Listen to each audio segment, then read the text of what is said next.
दोस्तों, जिस प्रकार एक सिक्के के दो पहलू होते हैं, उसी प्रकार हमारे जीवन के भी दो पहलू होते हैं, सुख और दुख। जब किसी के जीवन में सुख है तो आज न कल उसके जीवन में दुख भी आएगा, और ऐसा कभी नहीं हो सकता कि एक व्यक्ति के जीवन में सिर्फ सुख ही सुख हो, उसे कभी दुख आए ही ना, वह कभी दुख को देखा ही ना हो, दुख का सामना ही ना किया हो। और ऐसा भी नहीं हो सकता कि किसी व्यक्ति के जीवन में सिर्फ दुख ही दुख हो, उसे कभी भी सुख ही नहीं मिला हो, वह हमेशा दुख और परेशानियों में रहा हो।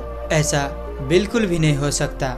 सुख और दुख जीवन के दो पहलू हैं, और आज हम इस कहानी में जानने वाले हैं कि हमारे जीवन के असली दुख क्या है।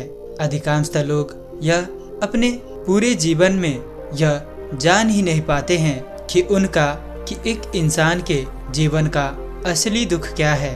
क्या ये जो हमारे जीवन में रोज कोई न कोई दुख आता है, क्या वही असली दुख है?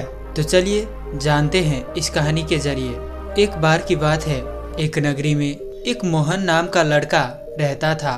वह बहुत परेशान था, वह दुखी था, क्योंकि वह कोई भी काम नहीं करता था। वह इधर उधर घूमता रहता था। उसके अड़ोसी पड़ोसी में उसके माता पिता भी उसे ताना देते रहते थे कि देखो, तुम्हारे साथ का ही तुमसे आगे निकल चुके हैं, सब तुम्हारा मित्र तुमसे आगे है, वह कोई न कोई काम करता है, उसे देखो वह कितना अच्छा काम कर रहा है, अपने परिवार को पाल रहा है। उसे रोज ताना मिलता क्योंकि वह कोई भी काम नहीं करता था। यहाँ तक कि उसके दोस्त, उसके माता पिता सभी उन्हें यह कहकर चिढ़ाता था कि देख, तेरे मित्र कितना अच्छा काम कर रहा है और तू खाली बैठा रहता है। वो करता तो क्या करता, उसे काम भी नहीं मिलता था, और वह अब इस बात को लेकर बहुत दुखी, बहुत परेशान रहने लगा। वह सोचने लगा, मेरा किस्मत ही फूटा है, मैं कोई काम का नहीं हूँ, मुझे सब बस चिढ़ाते रहते हैं। अब उसे लगने लगा था कि उसका भाग्य ही खराब है, वह अब कोई काम ही नहीं कर सकता, उसे तो सिर्फ दुख ही दुख है। वह इसी दुख और चिंता में वह एक पीपल के पेड़ के नीचे बैठा ये सब सोच रहा था कि अब मेरा जीवन जीने से कोई फायदा ही नहीं है, मुझे तो मर जाना चाहिए, मेरा भाग्य ही खराब है। तभी उस पीपल के पेड़ के नीचे बैठने एक वृद्ध व्यक्ति आता है, और मोहन को परेशान देखकर वह वृद्ध व्यक्ति पूछता है, बेटा क्या हुआ है तुम्हें, तुम इतने परेशान क्यों हो, तुम तो बहुत दुखी मालूम पड़ रहे हो, क्या हुआ है तुम्हें? वह कहते हैं, कुछ नहीं बाबा, मैं क्या बताऊँ, मेरे ही जीवन में दुखों का पहाड़ है, मेरा किस्मत ही खराब है। और फिर वह वृद्ध व्यक्ति कहता है, बेटा चिंता मत करो, तुम्हारा सभी दुखों का समाधान एक बौद्ध भिक्षु के पास है। वहीं पासी के नदी के किनारे एक बौद्ध भिक्षु का कुटिया है, वहां तुम जाओ, तुम्हारे दुख अवश्य समाधान होंगे, तुम्हारा सभी समस्या का समाधान मिलेगा। और फिर मोहन उन बौद्ध भिक्षु से मिलने चला जाता है। वह बौद्ध भिक्षु नदी के पास एक वृक्ष के नीचे बैठा अपने पूरे ध्यान में लीन थे, वह ईश्वर के साधना में लीन थे। जब वह उन बौद्ध भिक्षु को ध्यान में देखता है तो वह उनके ध्यान से जागने का प्रतीक्षा करता है। थोड़ी देर बाद वह बौद्ध भिक्षु अपने ध्यान से बाहर आता है तो वह मोहन को अपने सामने देखता है, और फिर मोहन उन बौद्ध भिक्षु को दोनों हाथ जोड़कर प्रणाम करता है और कहता है, हे भंते, मेरे जीवन में बहुत दुख है, मेरा तो किस्मत ही खराब है, मुझे सब धिक्कारता रहता है, मैं निकम्मा हूँ, मुझे मेरे जीवन में इतना दुख परेशानी क्यों है? फिर वह बौद्ध भिक्षु कहता है कि तुम्हें क्यों दुख है, किस बात की दुख है? तब मोहन कहता है कि भंते, कि मैं कोई काम नहीं करता, मुझे कोई काम नहीं देता, सभी लोग मुझे, मेरे दोस्त मित्र मुझे नीचा दिखाते हैं, और मेरे माता पिता सगे संबंधी भी बस ये कहता रहता है कि देख उनका लड़का यह कर चुका, उनके लड़का वह कर चुका, तुम निकम्मा हो, यह कहकर ताना देते रहते हैं।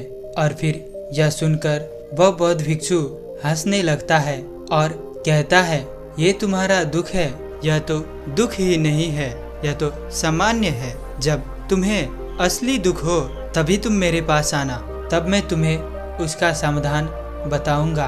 तभी मोहन कहता है, गुरुवर क्या यह दुख मेरा असली दुख नहीं है? मैं कितना दुखी हूँ, काम नहीं मिल रहा है, सब मुझे ताना देते रहते हैं, धिक्कारते रहते हैं, मुझे खुद को छोटा महसूस करना पड़ता है। फिर वह बौद्ध भिक्षु मोहन से कहता है कि जब तुम्हारे पास असली दुख हो तब मेरे पास आना, तुम जा सकते हो। मोहन उदास होकर वहाँ से लौट जाता है और मन ही मन कहता है, अरे जब मेरे परिवार वाले, मेरे माता पिता मेरे दुख को समझ नहीं पाए तो ये बौद्ध भिक्षु क्या समझेंगे, अब मैं कुछ करके दिखाऊंगा। और फिर मोहन छोटा सा व्यापार शुरू करता है और वह धीरे धीरे अपने मेहनत और बल से उस व्यापार में उन्नति करते जाता है। अब उनके माता पिता अपने बेटे को कोई काम करता देख खुश होने लगते हैं। वह सोचते हैं, चलो इसने कोई काम तो शुरू किया। धीरे धीरे मोहन के काम को देखकर उसके सगे संबंधी भी उनसे प्रेम करने लगता है। ऐसा करते करते कुछ ही सालों में अब वह अपने व्यापार को बहुत बड़ा कर चुका था। यह देखकर उसके माता पिता, सगे संबंधी उन्हें बहुत प्रेम करने लगा था और साथ ही अब उसके दोस्त मित्र भी बहुत सारे बन गया। अब उसके मित्र भी उसके आगे पीछे चलता रहता, उसके कामों में हाथ बटाने लगा था, उसके तारीफ करते करते थकता नहीं था। जो लोग पहले उनके बुराइयां करता था, उन्हें भला बुरा कहता था, अब वह उनके तारीफ करने लगा था। और तभी उनका एक मित्र उनके पास आता है और कहता है, देख मित्र, तुम्हें अपने व्यापार को विस्तार करना है, बहुत बड़ा करना है, ताकि हमारे राज्य में तुमसे बड़ा व्यापार किसी का न हो। तुम जब ऐसा कर लोगे तो तुमसे नगर के राजा भी ऋण लेने आएगा, तुमसे मदद मांगेगा और तुम्हारा व्यापार इतना बड़ा हो सकता है, तब राजा भी तुम्हें सम्मान करेंगे। मोहन अपने मित्र का बात मान लेता है और वह जुट जाता है अपने व्यापार को बड़ा करने में। वह कैसे भी करके नगर के सभी जगहों पर अपना व्यापार शुरू करना चाहता था और इसके लिए वह अपने दोस्तों से ऋण लेना चालू कर दिया। वह सभी से ऋण पूंजी उधार मांगने लगा था, जिससे वह व्यापार को विस्तार कर सके। अपने दोस्तों से ऋण लेकर वह सभी ठावों में अपने व्यापार तो खोल लिया था, लेकिन वह जो वस्तु उत्पादन कर रहा था वह सभी जगहों पर दे नहीं पा रहा था। अब उनके उत्पादक तत्वों के गुणवत्ता भी कम हो गया था। उसे व्यापार विस्तार करने में खर्च बहुत लग रहा था। वह अब जो उत्पादन पदार्थ भी उनके गुणवत्ता भी कम कर दिया था, जिससे अब उसका सामान कोई भी नहीं खरीदता। जो वह बेच रहा था उसके गुण में काफ़ी ज़्यादा कमी के कारण उनका व्यापार धीरे धीरे बढ़ने की बजाय उल्टा घटने लगा था। वह अब व्यापार के सारा पैसा अपने ऋण उतारने में लग गया था। उनके ऊपर चारों तरफ के तनाव आने लगा था। जो लोग मोहन को ऋण दिया था वह सभी ज़्यादातर उनके मित्र ही थे और वह सबसे पहले अपना ऋण मांगने लगा। ये सब उनके मित्रों के ही चाल था। वह मोहन को बर्बाद करना चाहता था, इसीलिए उन्हें बहकाकर व्यापार करने के लिए ऋण दिया था और कुछ मित्रों ने तो उन्हें पैसा वापस ना देने पर उनका हत्या कर देने का धमकी भी देने लगा था। अब उसके सिर पर एक तरफ व्यापार का तनाव और दूसरी तरफ ऋण का तनाव दोनों बढ़ने लगा था, जिसके कारण वह रात को सुकून से सो भी नहीं पा रहा था। वह भर भर रात जागा रहता। इसी तनाव और चिंता में अब उसको लगने लगा था कि मेरे ऊपर इतना बड़ा दुख आ गया है।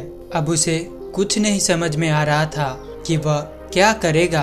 तभी उसे वह बौद्ध भिक्षु का स्मरण आया। उसे यह ध्यान आया कि उन बौद्ध भिक्षु ने मुझे कहा था कि जब तुम्हारे जीवन में असली दुख आए तब तुम मेरे पास आना। आज मैं इतना बड़ा दुख में फंसा हूँ कि मेरे जान पर बन आई है। यही मेरे जीवन का सबसे बड़ा दुख है, वास्तविक दुख है। और मोहन एक सोने के बर्तन में कुछ सोने का सिक्का भरकर जो उसने मेहनत से कमाई थी वही बौद्ध भिक्षु के पास जाता है और प्रणाम करके कहता है कि हे भंते, आज मेरे जीवन में असली दुख आया है। मैं आपको यह सोने के बर्तन और कुछ सोने के सिक्के आपको भेंट करना चाहता हूँ। देखिए, मैं उस दिन गया था और मैं अपने बल पर वह दुख को समाधान कर लिया। मैं अपना व्यापार करके ये सोने का बर्तन आपको दे रहा हूँ। तभी वह बौद्ध भिक्षु कहता है, वत्स, ये मेरा कोई काम का नहीं है। इसे जाओ तुम उस पेड़ के नीचे जहाँ मैं बैठता हूँ वहीं मिट्टी कोर कर गाड़ दो। मोहन ठीक वैसा ही करता है। वह मिट्टी खोदकर उसी जमीन के भीतर उस बर्तन को गाड़ देता है और कहता है कि भंते, आज आप मुझे बताइए मेरे इस दुख का समाधान। मैं बहुत दुखी हूँ। और तभी वह बौद्ध भिक्षु कहते हैं, भंते, तुम्हें क्या हुआ है, पहले यह तो तुम मुझे बताओ। और फिर मोहन कहता है कि भंते, मैं जब यहाँ से गया तो मैं अपना एक छोटा सा व्यापार शुरू किया और धीरे धीरे करके मैं कुछ ही सालों में उस व्यापार में बहुत उन्नति प्रगति करने लगा। इसे देख मेरे परिवार वाले, मेरे दोस्त मित्र सभी मुझसे प्रेम करने लगे। वह लोग मेरे पास आने लगे। तभी मेरे एक मित्र ने मुझे यह सलाह दी कि तू अपने इस व्यापार को नगर के सभी क्षेत्र में करो। तुम अपने व्यापार को पूरे नगर में फैला दो, जिससे तुम एक बड़ा व्यापारी बन जाओगे और नगर के राजा भी तुमसे मदद मांगेंगे, ऋण मांगने के लिए आएंगे। और ऐसा करने के लिए मुझे पैसों की जरूरत थी। मैं व्यापार को विस्तार करने के लिए अपने दोस्तों से ऋण उधार लिया। मेरे व्यापार का गुणवत्ता भी घट गई। मेरे ऊपर कर्ज बढ़ने लगा। मेरा व्यापार बढ़ने की बजाय उल्टा घटने लगा। मेरे मित्र ने जो ऋण दिया था मुझसे वह वापस मांगने लगा और ना देने पर जान से मारने की भी धमकी देने लगा। तब वह बौद्ध भिक्षु कहते हैं, ये भी असली दुख नहीं है। जब तुम्हें असली दुख मिल जाए तो मैं उसका हल तुम्हें जरूर बताऊंगा। और वो बौद्ध भिक्षु कहते हैं, अच्छा यह बताओ कि तुम इस दुख से क्या सीखे। तब मोहन कहता है कि गुरुदेव, जब किसी का समय अच्छा चल रहा होता है, जब वह उन्नति प्रगति कर रहा होता है, तब उनके साथ सब होता है। सब लोग उनका फायदा उठाना चाहता है। सब अपने अपने मतलब के लिए हमारे पीछे पड़ जाता है।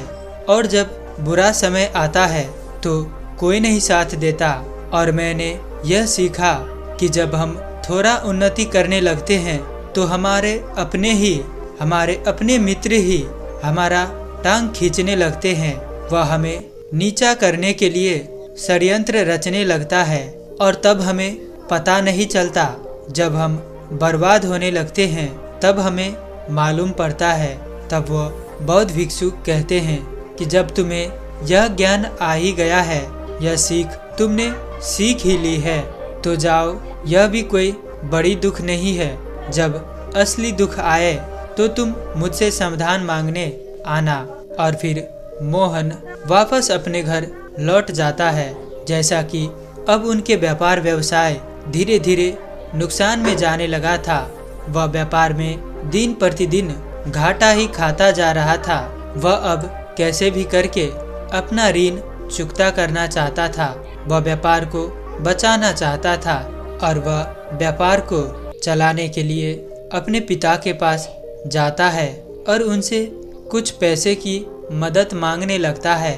मोहन के पिताजी कहता है कि बेटा, मैंने तो तुझे पहले ही समझाया था, अपने मित्र के बहकाव में ना पड़, तू ऐसा ना कर। लेकिन तुमने माना नहीं। अब जो कुछ मेरे पास पैसा है वो मैं तुम्हें दे दूंगा, तो तुम्हारी माँ को कौन देखेगा। अब उसके पास एक ही उपाय था कि वह अब अपने व्यापार के सारे संपत्ति को बेच अपने ऋण को चुकता कर दे।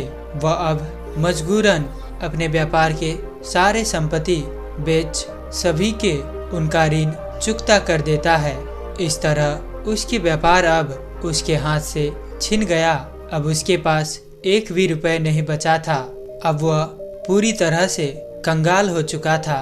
अपने व्यापार को इस तरह से डूब जाने का, बर्बाद हो जाने का चिंता से, तबाह हो जाने की चिंता से वह अब बहुत तनाव में रहने लगा। अब वह जीना नहीं चाहता था। वह खुदकुशी करने चला जाता है। तभी मोहन को ध्यान आता है कि उन बौद्ध भिक्षु से मैं अपने इस दुखों का समाधान पूछूंगा। वह फिर से जाता है उन बौद्ध भिक्षु के पास और रोकर उन बौद्ध भिक्षु के चरणों में गिरकर रोते हुए कहता है कि भंते, मेरे मेहनत की कमाई, मेरे सालों के व्यापार चुटकी में तबाह हो गया। मेरा व्यापार बर्बाद हो गया। अब मैं फिर से कंगाल हो चुका हूँ। मेरे पास अब कुछ भी नहीं बचा है। मैं तो जीने के लायक नहीं बचा हूँ। यहाँ तक कि मुझे खाने के लिए भी पैसे नहीं है। मुझे भूखा ही रहना पड़ा। 2 दिन तक तो मैं भूखा ही रहा।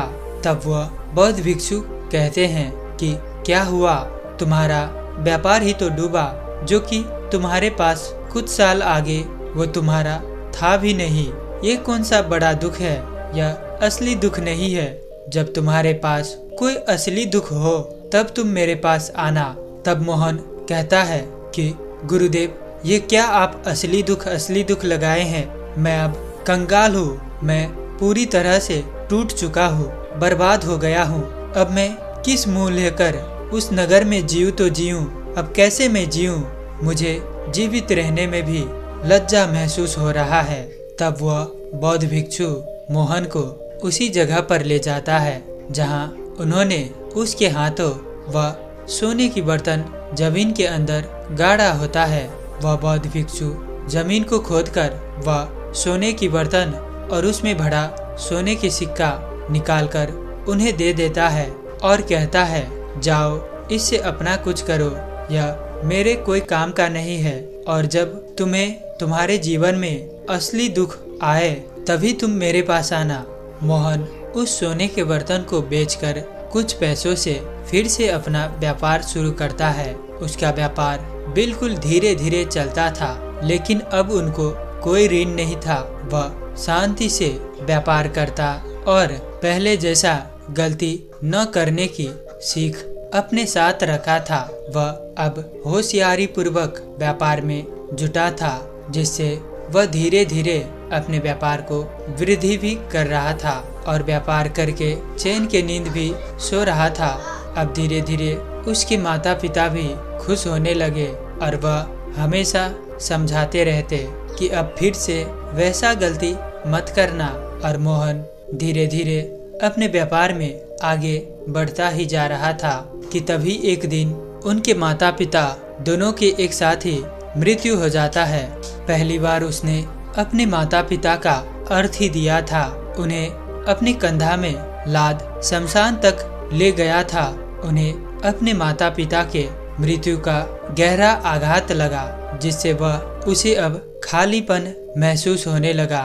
वह कहने लगा कि कुछ ही दिन पहले मेरे माता पिता मेरे साथ हंसते खेलते थे, मेरे साथ साथ रहते थे, मुझसे प्यार करते थे और वह सब कुछ छोड़ छाड़ कर मुझसे जुदा हो गए, कुछ भी लेकर नहीं गए। अब उसे अपने माता पिता का इतना याद सताने लगा, उसे इतना गहरा आघात पहुंच गया था। उसे अब अपना जीवन ही खालीपन लगने लगा था। वह अब ये सोचने लगा था कि मनुष्य का जीवन क्या ऐसा ही होता है? क्या वह इसीलिए जीता है कि वह एक दिन मर जाए? मरने के बाद व्यक्ति कुछ लेकर भी नहीं जाता। अब उसके मन में यह प्रश्न चलने लगे कि वह क्यों जिंदा है, वह क्या है, उसके जीवन का लक्ष्य क्या है, वह कौन है। और तभी मोहन निर्णय करता है कि वह एक बार उन बौद्ध भिक्षु के पास जाएगा और अपना दुख बौद्ध भिक्षु से साझा करेगा। वह बौद्ध भिक्षु के पास जाता है, उन्हें प्रणाम करके कहता है, गुरुदेव, आपने सत्य कहा था कि वह सभी दुख मेरे वास्तविक दुख नहीं थे, वह असली दुख नहीं था। आज मुझे क्यों सब कुछ व्यर्थ लगने लगा। मैं पहले जो व्यापार भौतिक सुख साधनों में सुख खोजता रहा, वह वास्तव में वो मुझे सुख दे ही नहीं रहा है। और फिर मोहन कहता है कि गुरुदेव, मैं यह जानना चाहता हूँ कि यह जीवन क्या है। क्या जीवन यही है कि भौतिक सुख और संसार के वस्तुओं के पीछे भागते रहना, और यह मृत्यु क्या है। क्या मनुष्य मरने के लिए ही जन्म लेता है। मैं कौन हूँ, मेरा लक्ष्य क्या है, मैं किस लिए हूँ, यह जीवन क्यों है। आज मुझे इन सभी सवालों ने मुझे बहुत दुख दे रहा है, मुझे पीड़ा दे रहा है, मैं दुखी हूँ।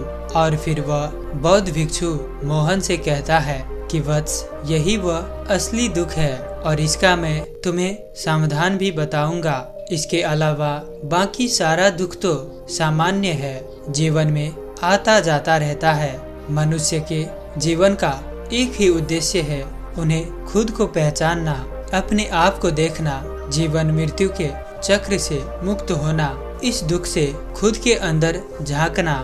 और तुम्हें इस दुख का समाधान भी तुम्हें खुद ही मिलेगा, तुम्हारे अंदर मिलेगा। तुम्हें अपने भीतर देखना पड़ेगा, तुम्हें भक्ति और ध्यान का सहारा लेना होगा, तभी तुम इन सभी प्रश्नों का जवाब पाओगे। तुम्हें इन सभी दुखों से मुक्ति मिलेगा, तुम सभी प्रश्नों का अपने भीतर ही उत्तर पाओगे। और वह मोहन बौद्ध भिक्षु के बातों को ध्यान से सुन रहा था। वह समझ गया था कि बाहरी कुछ नहीं रखा है, और वह मोहन उस दिन से संन्यास ग्रहण कर लेता है। वह भिक्षु बन जाता है और भक्ति ध्यान में लीन हो जाता है, और मोहन आत्मज्ञान की प्राप्ति कर लेता है, जिससे उनके सारे प्रश्नों का सवाल उन्हें मिल जाता है कि जीवन क्या है, मैं कौन हूँ, मेरा लक्ष्य क्या है, मैं किस लिए इस संसार में आया हूँ। इन सभी सवालों का उत्तर अब मोहन को मिल जाता है। तो दोस्तों, उम्मीद है कि आपको इस कहानी से जरूर कुछ न कुछ सीखने को मिला होगा, इसीलिए इस वीडियो को लाइक और औरों के साथ शेयर करना बिल्कुल मत भूलिएगा। और इसी तरह हमें साथ देने के लिए इस चैनल को जरूर से जरूर सब्सक्राइब करें। और अंत तक कहानी में बने रहने के लिए मैं किशन शर्मा आप सभी का दिल से बहुत बहुत धन्यवाद करता हूँ। तो मिलते हैं ऐसी कोई और नई वीडियो में, तब तक के लिए अपना ख्याल रखें। धन्यवाद।